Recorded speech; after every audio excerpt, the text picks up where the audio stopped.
There is news this morning as far as the size of the fire. It has grown again. What are we looking at this morning?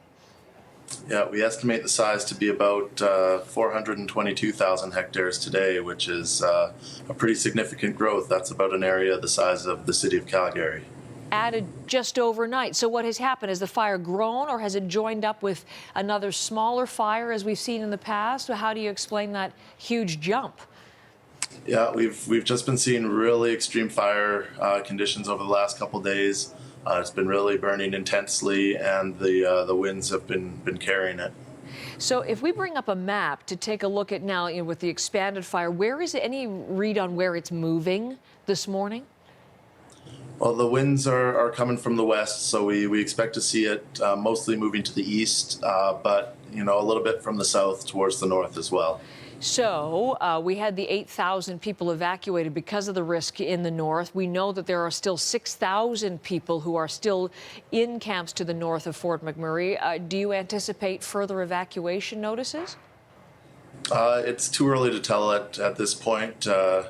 We'll definitely be monitoring the situation, though. Okay. In terms of risk, though, to other oil sands camps or other facilities, is there anything of particular concern this morning? I know we've been working very long and hard hours around the Northlands lumber mill up in that area. It's getting pretty close there, but hopefully our guard continues to hold. Yeah, we were speaking by phone to Dave Harmon, who's the director there, and he was pretty optimistic. We woke him up, and he said, so far, so good early this morning. So it obviously, some of the preventive measures you've been taking have worked to that point. What about the bigger oil sands production facilities themselves? What's the risk level to them this morning? They have pretty fire resistant areas. Mm-hmm. There's not a lot of vegetation in there, not a lot of trees. So, obviously we're going to work our best to keep the fire from getting close. But if it does, our hope is that the facilities sort of minimize any impact that the fire could have in that area.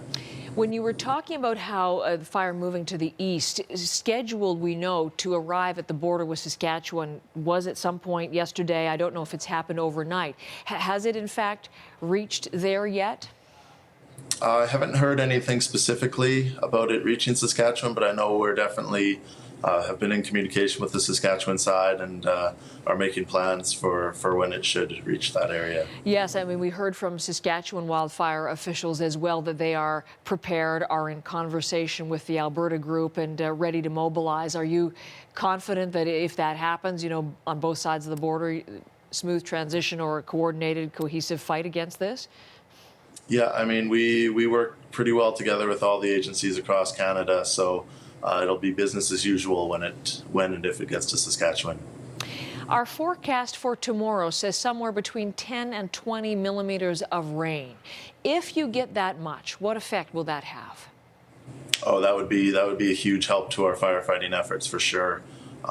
Anytime you get rain, and especially some large quantities of rain, that's the ideal way of helping combat this wildfire.